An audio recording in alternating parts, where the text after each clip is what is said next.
I was a McDonald's All-American with LeBron. But he was mentioning he was drafted in the same class as Derrick Rose, as Russell Westbrook, James Harden, Kevin Love too. So like, Rondo was there, Paul Pierce was there, Ray Allen, Kevin Garnett, Rasheed Wallace. Right.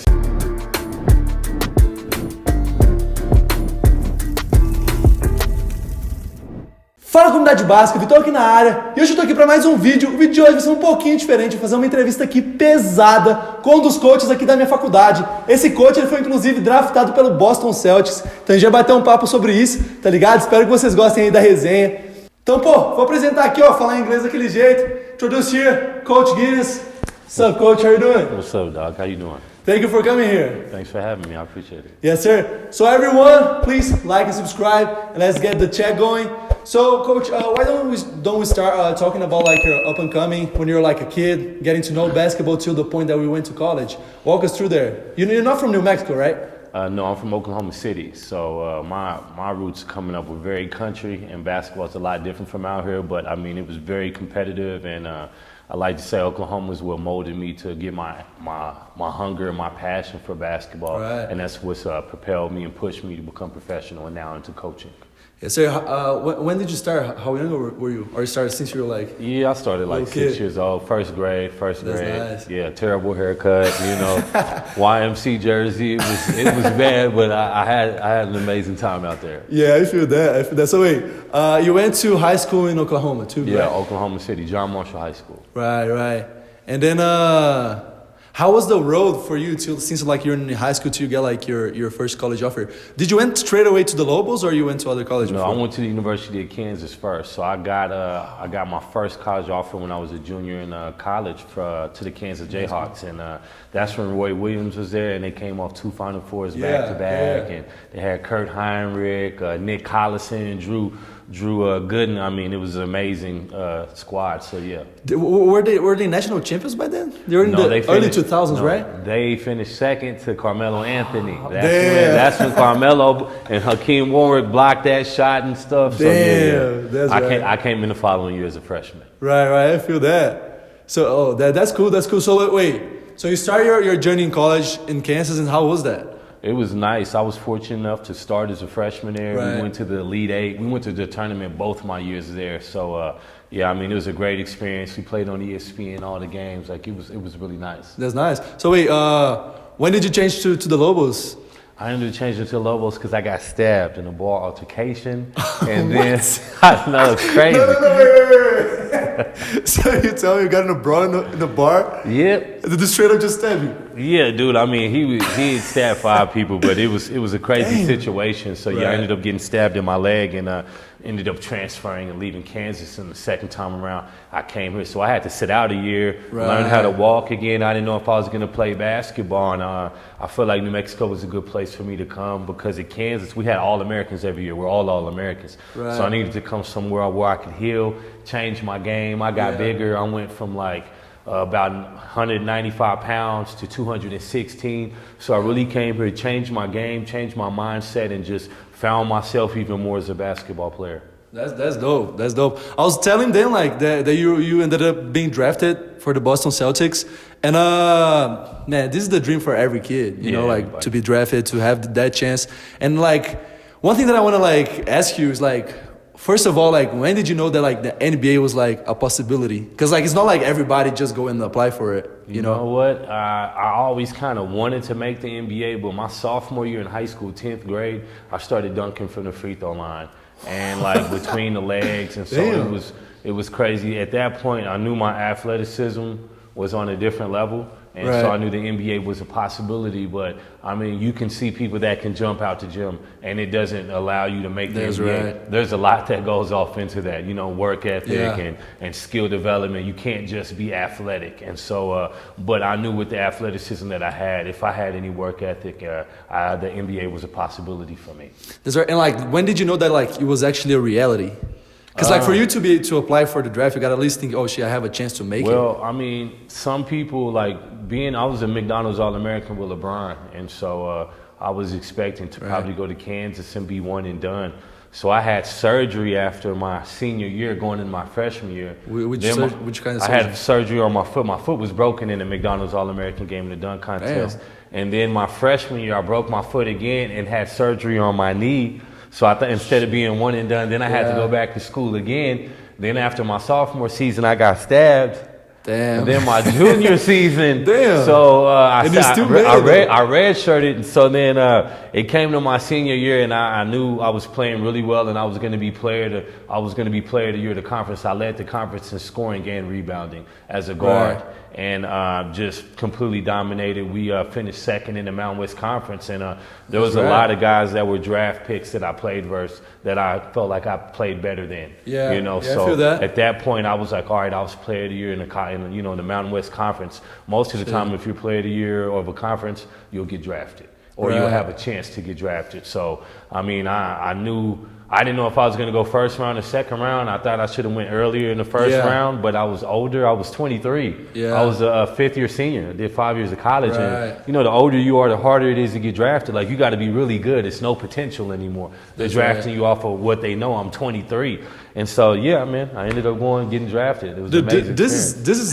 is like incredible. And like, walk us like through the process. So wait, for you to get like in the draft, what do you have to do? You need like an agent to put you there. You need to be invited to it. Now you get an agent. You declare for the draft, and then I mean, it's just like somebody commenting under your picture on IG. You know, people are going to say whatever they're going to say. You just got to work hard and believe in yourself and make sure you do good for teams. So that year, Derrick Rose was in my draft class. He was the number one pick, but he also had Chris Douglas Roberts. So it was strategy. Like my agent, he was supposed to get picked higher than me. So my agent would put me in workouts versus him. So I could try to, you got to try to play versus these guys that they think are better than you. And that's the pick. They have the 21st pick and they're going to take a guard. They need a guard. So you basically go to, like, you'll go to a workout for the Celtics or you'll go for a workout for the Memphis Grizzlies and they'll pair you with other guys that they're thinking about drafting. Or maybe they just work you out solo. It's better to play versus somebody so then they can see you compete. That's what my agent tried to do, because anybody looks good in shooting drills. But when it comes time to the 1-on-1, 2-on-2, 3-on-3, that competition is crazy. So they'll make you play 1-on-1, full court, half court, from the block to wing. Dope. They test your vertical. Like, even if somebody's thinking about drafting you, like, they'll lay you on the table and their team doctor will come in and they'll give you their physical. Like, hey, let me look at his knee. He's had 2 surgeries on this knee, or he's had surgery on this. What's my opinions? And they even got their, like, they got their recorder with them talking into it. Like, he has swelling in his knee. I don't know if I would take him at this draft pick or this and that. You really learn that, okay, this is a business now, because they act like you're not even there.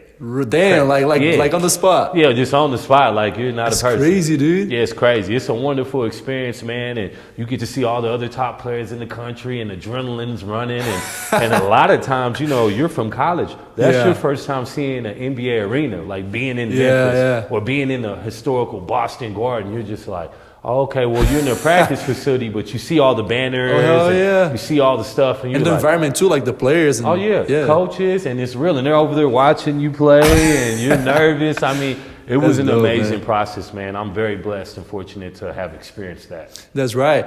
And like a lot of people, people probably don't know this, but he was mentioning he was drafted in the same class as Derrick Rose, as Russell Westbrook, right? As James Harden. Yeah, a lot of like Kevin Love too. So like, how do you feel like being drafted among such like elite players? Because like, just for you being in that class, mean that like, man, like, is this something different, Well, for me, being a McDonald's All-American out of high school, I was top 20.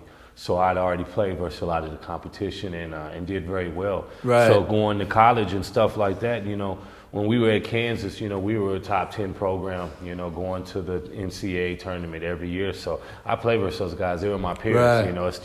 It's a difference when you're going pro. You got to make sure that you go to a pro team to where you can get some playing time, you can get some confidence. Because, Russell, those guys, James, they go to Oklahoma City, young team, where I'm from, they get a chance to play.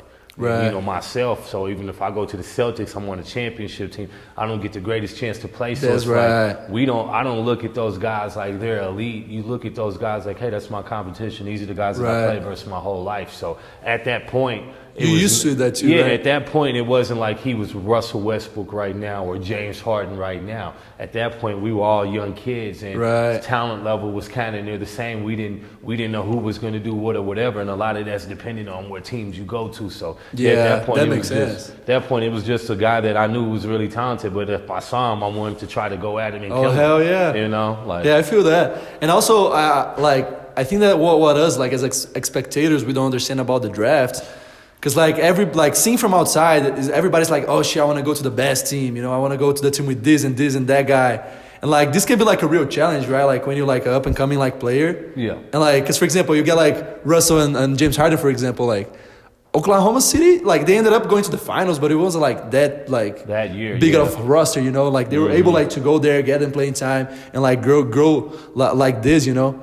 So, yeah, like, no, it's crazy. Because I remember the guys that I'm in front of, Rondo was the best team on the Celtics, player on the Celtics. wait, no. So for context, what was the team that you ended up being drafted with? With the Celtics, and they had just won the World Championship. It was all the best players there, the top four, so right? Rondo was there, Paul Pierce was there, Ray Allen, Kevin Garnett, Rasheed Wallace. Right. Even the second year, Stephon Marbury came in. We had Eddie House, Brian Scalabrine, Tony Allen. Everybody that wasn't on the starting lineup, and that was coming off the bench and was bench players, we were all player of the years of our conference. Every one of us. And I mean, you know, that level of competitiveness and those guys just winning a world championship, coming off into that atmosphere is crazy because they're trying to win again.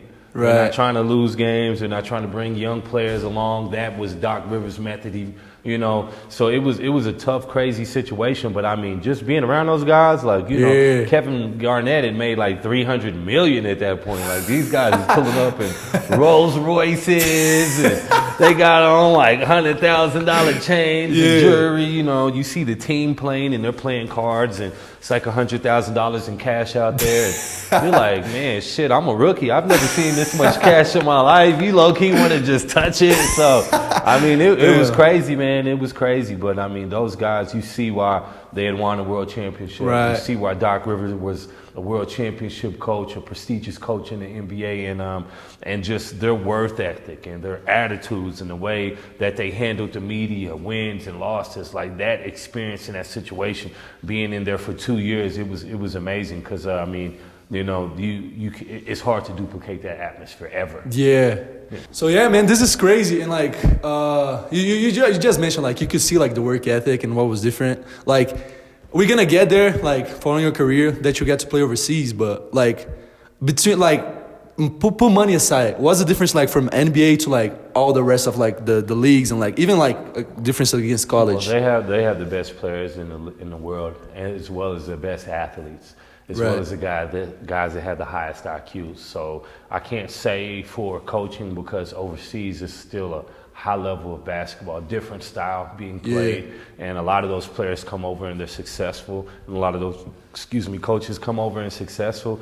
But I just say the biggest thing is that the league is so wide open, and it's just, you know, sometimes it's a lot less structure, because you have some very talented players that you can just give the ball and tell them to go one-on-one and let them make a play. Now in Europe, it's more of a team structure, team game. Yeah, there's a system. I see that a lot. And so it's like you might have fantastic players that don't have as much freedom to play like they do in the NBA. Yeah. And so that's the different levels of playing. And then, you know, you can tell that the quality of basketball is higher in the NBA, but the EuroLeague teams over there in Europe, they have the similar quality to the league. You know, the best players of their countries. They ball from too. Other countries, as well as some of the best Americans. Most of the people that are going from the EuroLeague have a chance to go to the NBA, or you got guys that have came from the NBA and they go off into the EuroLeague. Yeah. So it's a very high level of play, but this coaching structure is very different. European style basketball is different from the NBA. Yeah, I feel like the same, like in regards, like when I came like here for the first time, because like in Brazil it's very like collective, and like it's like a team game, you know, like you're always passing the ball, you're always looking for the extra pass. And sometimes when you get here, like of course, like as like we work in college, like we get to know, but like you're gonna play pickup with someone, and you're not getting the ball, dude. You're just waiting and running back for defense. Yeah. And it was like that for me when I went to play in some countries. Like now, if you play in the Dominican Republic, style of basketball is one-on-one. So Right. less team. You know, you get the ball and you go. And so I had to get used to that as well because I went from playing NBA ball to European ball, and then I go from Europe to South America and to some of these other Right. countries to where it's more freelance and it's Yeah. more one-on-one. So if you're a basketball player, and my advice to any young basketball player is whatever team that you're on, you find your niche.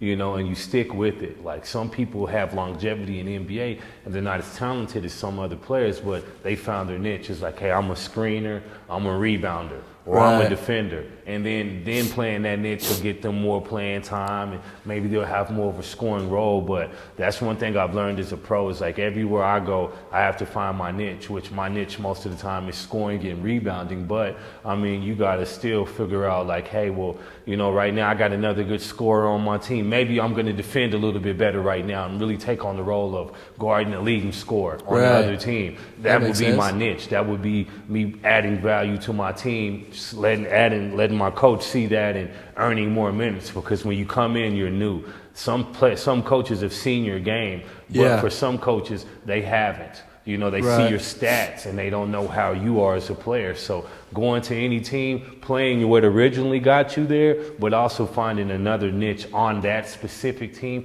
to help yourself stay there and survive. That makes sense. That makes sense. Wait, so like before we keep like going like in your career, just coming back like to the what we were saying, because like NBA is the best basketball on the world. But like if you look, USA is the most investment in basketball in the world too. Yes. You know. So for example, like with my channel, like my biggest goal is like to make basketball big on Brazil, because like it's not so developed. Then like here, dude, it's so crazy. Like you go to a small town and you can find like 5 basketball teams to play like around like the high school level. Yes. You know, you go to Brazil, like It's a club. Yeah, no, but not even like clubs. I'm talking about just like teams, regardless if it's club or high school. But there's just not like you cannot play if like you from some states, from some cities. You know, if you're like in a big city, of course you're gonna have like teams and everything. Yeah. But like in small towns or like less like Espanola. yeah, like They love Espanol. basketball here. Yeah. Like especially high school basketball. They probably travel better than any other high school team out here. Right. And it just shows you just like out here we love sports so much, and for a lot of kids, especially minorities and especially people from small towns, that's your way out. Basketball was Right. my ticket out. Like I knew when they in America, you know, some schools you go to, they'll give you, you know, paperwork and let you see how it is to fill out like for a college scholarship, Yeah. like what you got to do academically and this and that, and how much this school costs. I remember Yeah. being off in that meeting, our counselor came in, and one of my friends, he played basketball too, and we saw it was like thousands and thousands of dollars to go to this university, and we were like, well, shit, we better hit some jump shots because there's no way that we can get there. So that's why you have football, basketball, baseball, track and field. Here in America, sports is like so realistic for us to get out, to try to get to college, to make it, because you see it on TV. And there's, you know, we put so much off into American football, American baseball. Baseball players make a ton of money, you know. Right, Basketball players, they got a new contracting system with the sponsors like Fitbit and stuff like that, like overseas. And then you see football, you know, they get paid a lot of money too for the star players. So that's a lot of kids' dreams here in America. So you can always go somewhere. Like, now think about it. Football is the biggest sport, one of the biggest sports internationally, right? But how many kids do you see over here at soccer fields kicking balls around? You don't. You see them playing football. You see them playing basketball, you know, even baseball. And the crazy thing is like most football fields are soccer fields. So you see that soccer goal over there. It has no net on it. It has no net because nobody's playing. They're running touchdowns. They're playing baseball out there. So I mean, these are the sports that we just really focus on. Yeah, and it's crazy, man, because like even like other sports, like you mentioned soccer, and you see like so many like I would say like not random sports, but just like so not like popularized sports. You see like lacrosse. You see like all those like elite like level like teams in the high school level and the college level, and I'm just like, man, in Brazil can we at least get basketball like this? You know? Yes, I feel your frustration. So yeah, we love sports in America, but you also got to think about this. Brazil is pretty big, but you have some other places like Hungary or some of these other countries that they're not as big as compared to America. You know, That's right. Like we compete as the USA as a whole, but we have so many states. Yeah. Over there in Europe, it's a lot of countries like that, and then in South America, it's somewhat different. You know, but Brazil's really big. Brazil's big. Brazil's really big, but compared to some of the other countries, it's not. And so That's it's right. like, you know, you guys are going to take the best talent out of your country. We're That's going to right. take the best talent out of a huge country and then throw us all together, you know, and just go out there with a melting pot of ethnicities and nationalities, even people that have blood from different countries, but their parents are here, and we get the best of the best. That's right. That's damn right. And also, like, even like as the level of like investment continues going, like the levels up, it helps a lot. You know, you have like all the structure to like actually like playing the elite level, because like playing the elite level like without like having that like such a good structure like can be like challenging a lot of times. Yeah. But like enough of that. Like keep going like in your career. So like after you left the Boston Celtics, where did you end up first? I went to Poland, Giddens, Poland. Poland? To a EuroLeague team. It was crazy. You played EuroLeague your first year? Yeah, I played EuroLeague my first year. My first EuroLeague game, I actually had like 20 and like 10 or 11 off the bench.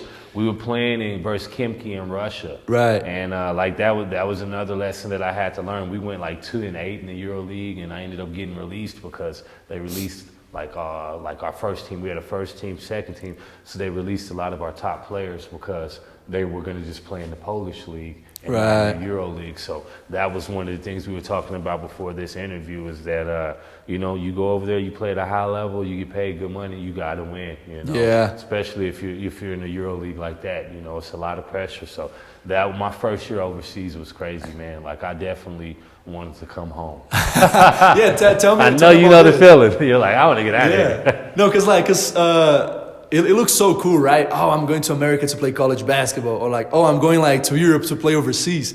But like, what we don't understand when we're dreaming or when we see people there playing is all the struggle and like the effort of being like away from your family, away from your culture and everything. It's something that I struggle. Like it was like a really like hard time like adapting like my first 6 months. How was like your first 6 months for you? My first 6 months, like it's different because you're going to kind of gravitate, or people will gravitate to you that speak English. Right. Like people from that city, and you know, you're in the Euro League or you're in the top division in that country, and you're a professional athlete of that country, so you have some type of clout, fame, or notoriety, or whatever. So people are going to attract to you, but it's still hard because the mental side of things, like if you have a bad day, you know, even if you have other Americans on your team, maybe you don't have a good relationship with them, or they got the wife and their children there with their family, and they're eating dinner, and you're alone in your house. You know, trying to, cooking up something that you're probably not too good at. You're reading the package with a translator. You're like, what is this? Is this pork? I was in Italy. I thought I was eating pork chops for like 6 months. And when I really found out what it was not pork chops. It was like lamb or something. And I'm over here like, man, I could have swore I was eating this. And I mean, that's just some of the struggles that you have. You go home, you know, you open up a bottle of wine alone sometimes, and you reflect about missing your family, or when you miss the holidays or your friends' birthdays and stuff like that's that. Tough, man. You know, but I mean, it's also cool. You could go out to a bar and meet a beautiful Italian woman. You know what I'm saying?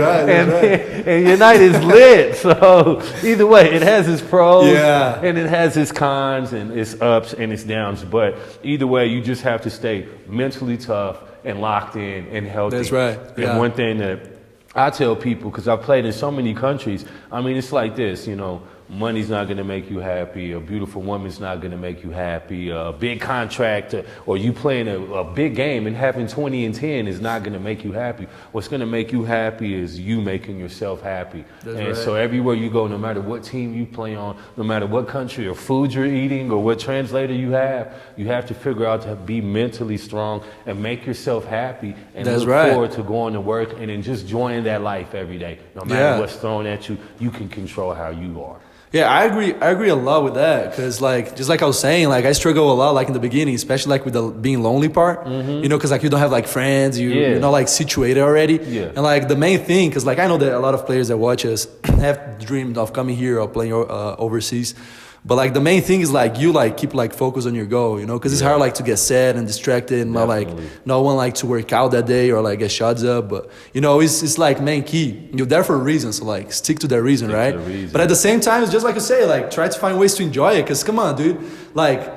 Every country has like its good things, you know. So like go enjoy, you know. Like you're in Italy, you have like beautiful scenery, beautiful things to do. Here too, like in America, like there's such like cool things to do that like I don't get to go do at home. Like even like the simple things, for example, like the guys are not seeing right now, but it's snowing outside, so like we don't have that at home. Yeah, I know you. Just like going out and seeing this is so cool for me, you know. So like enjoying that like is also important. Yeah, no, it is, and just like I said. Playing in the Dominican Republic, they had so many beaches out there. So I would go to the beach. Right, and some of my Dominican teammates, they would make fun of me. They'd be like, why are you at the beach all the time? I'm like, because we don't have one in New Mexico where I live. That's why. This is like vacation to me. You know what I'm saying? I'm working, but the beach is 10 or 15 minutes away. I'm going to have a great beach tan. I'm going to have some my toes in the sand today. I'm going to eat whatever fish that they come and offer me when they walk by, you know, and they're probably going to try to cheat me out a couple pesos. So you got to be smart. That's what happens in countries. They try to cheat you out of everything, and you got to watch that. I mean, and then we even talked about that earlier when it comes to getting paid overseas. Right. You know, teams owe you a lot of money, and they expect you to stay professional. Like you could be somewhere. I'm in Greece, and you know, they're not paying me what my salary is, what they want me to come to 2 practices a day, and they want me to stay professional. Then you might not want to stay professional and go to 1 practice a day. Now you got to distinguish, like, hey,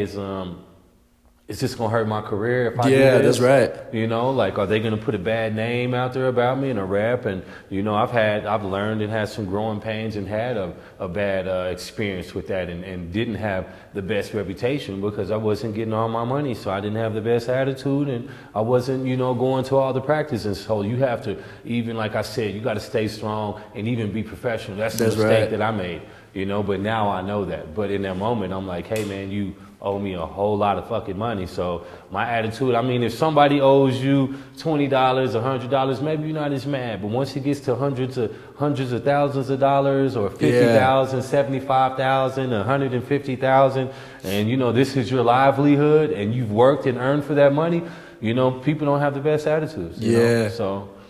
But now, like, what you say, like, is real, because just like I said, like about the investment, like you go overseas sometimes, like even like the salary are not like going the right way. You know, I've seen this happening a lot, like in the pro level.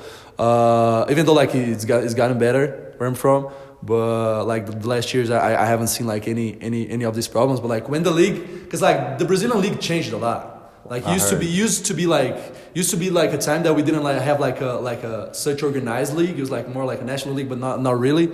But like, so like back then when it wasn't so organized and there wasn't like so many investors, like it used to be harder. And like you see like as the investment like starts coming, that's when you see like the talent actually like really rising and skyrocketing. Like even like young players like to like older players, you know. So this is very important. Like this is a key that I see. But like okay, going in your career. So you start like in Poland. Like what are the order of the countries that you end up going? So I went to Poland, and then I went to Greece, Italy, then I went to Israel, and Argentina. Dominican Republic, then I think I went to Uruguay, Mexico, Chile, and yeah, man, you got to see all the world because of basketball. I got to see a lot of places. I mean, I played in Spain too. That's cool. We played in the Euro League, like we played in Lithuania. We played in Russia, played in Germany. Like, you know, I played versus a lot of countries. Played versus Brazil, 2 teams in Brazil. Even though I never played in the country of Brazil, we traveled there for a tournament, played there. So I mean, it's. You say you play against Flamengo and who? Flamengo and San Jose or no. San Rio. They were. No. Yeah, I think it's São José. San Jose. It's San Jose, but like with the Portuguese accent. Yeah, my bad. I messed that up. This American is killing already. Yes, my accent is terrible. Sorry. Nah. But that's cool, dude. That's cool that like you get to see the world, and like it's just something that I say like to everybody, because like even though I'm not a pro yet, like I still like got to like travel all over America, all over Brazil, you know, like playing. Yeah, you've done a lot of. So it's something that like. I don't know, like basketball, like break barriers, and just like you say, like a lot of times is your way out, you know, is your way for like a better life. And is the thing that, you know, I always preach to you youngsters, like, you know, I'm still using basketball to get paid. You know, I'm a college coach now, as well as using, you know, a lot of information that I have from the NBA in Europe and Latin America and bring that off into my coaching style and my experience with my team. Basketball, like I said, it can build friendships for life, and it can also provide opportunities for life. You know, also along with being a basketball coach, you know, I do a lot of personal training and stuff and player development. And so it's like, you know, basketball was my way out, and I love it. It's my safe haven, and it's, you know, helped me open my eyes. I remember being in school, you probably never thought that you'd be in New Mexico. I never thought that I would go to Brazil or some of these other places. It just didn't seem realistic to me. But now, after going there, you know, you use all of those experiences that you've had in life to open up your mind, broaden your horizon. Because we used to go overseas, and I used to go over there. I'd be like, man, that's weird, or that doesn't make sense. And they'd be like, no, it's weird to you, it's normal to them.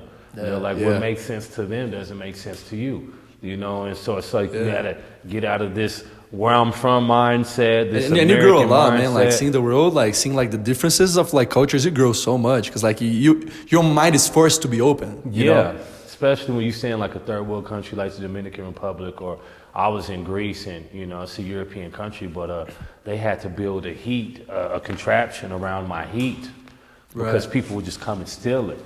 Because it was cold and it was winter and it was a poor country, like just seeing people roll their own cigarettes, you know, and live life. Or, you know, in third world countries, some people are eating day to day, you know, and it was just like, all right, I'm going to practice, and I'm seeing these wooden shacks, like it looks like a slum or a project on the side of the road, and there's people out there living. You know, just going to their corner store and getting eggs. Like you could get an egg in the Dominican Republic for like, you know, it's 6 pesos for an egg. And so 50 pesos is $1 American. So it's like you're getting a, you know, an egg for nothing. You know, you can go out there and feed a family for the day for like, you know, $5-10. Get some big rice, get some chicken.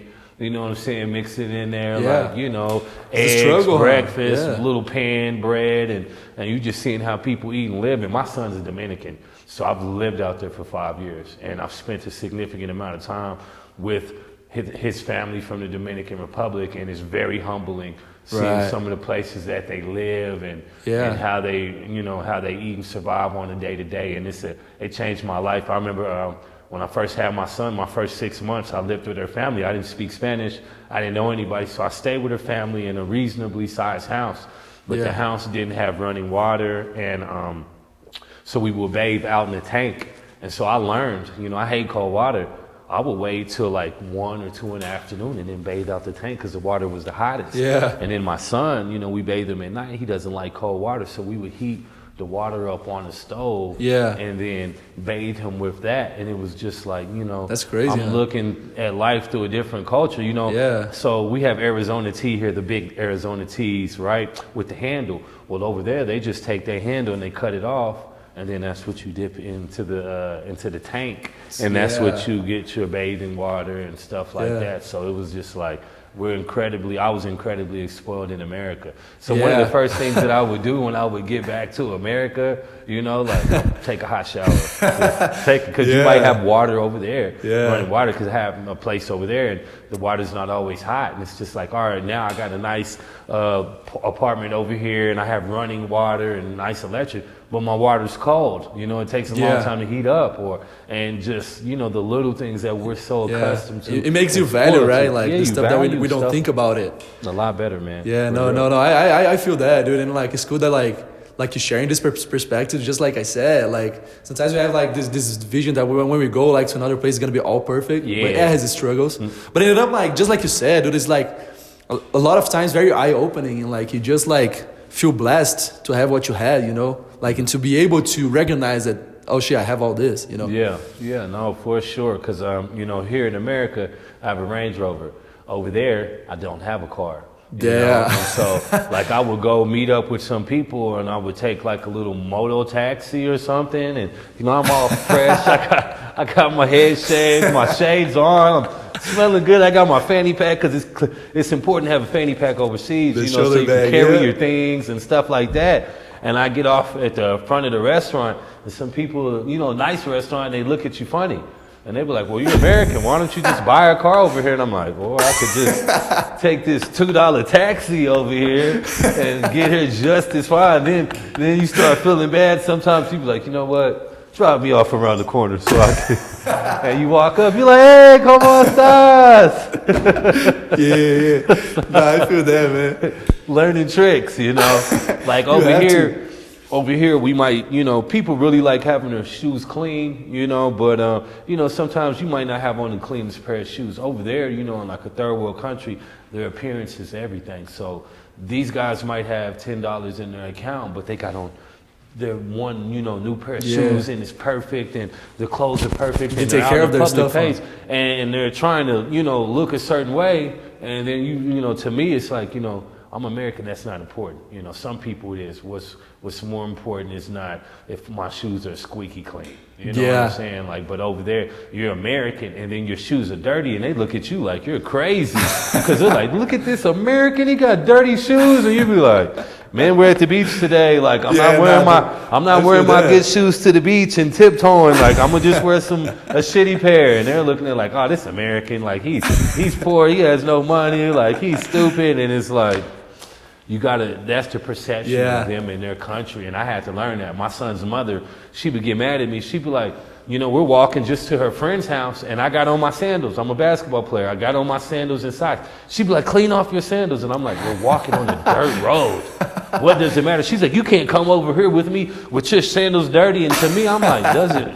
You know, and it's just learning, like, okay, so then little by little, you know, some days I look down at my sandals, they would have a couple spots on them, like, you know what, like, let me get these shined up, because it's just, you know, the perception of how they're going to think of me today. I would like it to be a positive one instead of a negative. I feel that 100%. No, but like here, like, even like because I don't know, it's just what you're used to it. Yeah. For example, like, in Brazil, we're used to like say hi, like, to women, like kissing the cheek. Yeah. Here, if you do, I did this on accident once. The girl was so freaked out on me. I'm like, oh shoot, I'm sorry. And like, she was like, I was scared, you know, like, so it's just like learning like how to deal like with that culture. But I feel, man, it's weird. You guys go 1 or 2 kisses, right? Like, I mean, it depends on the region. It depends on the so region. Big. Yeah, definitely. Don't kiss girls out here. Lesson learned. But yeah, coach. So like you said, man, and I'm gonna hold you on to this, because you said that you've been working players out. So would you be down to like give like a lesson for us in the channel? I would be down to give a lesson for sure. I mean, just let me know what you guys want to work on for that day, or a combination of everything. Because me as a trainer, a lot of times I'll take the request of yes, sir. What do they need to work on? If you come work out with me and you know some things you want to work on, you do that, and I could organize a plan and we'll put it on there. Yes, sir. Yo, so comment below like what you want to Coach Giddens like to teach us on the channel. But yeah, Coach, we've been here for a minute, so let's wrap up this interview. Do you want to say something to the guys? Just like say like advice for young players, because we have like a lot of people that like want to be basketball players, like men and women, like they want like to get to the highest level. So like, what is like some stuff that you learned that you can pass like? Well, the first thing that I would say is believe in yourself. No matter what anybody says, you have to have that belief. But along with that belief, you got to have the work ethic. And I call it. I say, what's your 2 through 9? 1 is your dream. 10 is your dream. So 1 is believing in it, and 10 is making it happen, right? Now that 2 through 9 is what's important. So I suggest you figure out what your 2 through 9 is, work your ass off, have a great attitude, and always try to put yourself in the best position to succeed, and feel and think that every day when you wake up, because if you want to become professional, that is your profession. That is how you eat. That's how, if somebody wakes up and they make tacos, or they're a restaurant owner, you wake up with your profession, and mine was basketball, and I have to try to make myself be a little bit better every day and believe in yourself. Yes, sir, man. Yes, sir. So everyone, I hope you like this talk. If you like, please leave a like, subscribe to the channel. You already know. Come join the family. Família Baska, vocês estão ligados. But coach, thank you so much. Thanks for having me. One more time, man. And shit, we'll see you back for those tutorials. You'll see me back. Yes, sir. Valeu, balls life.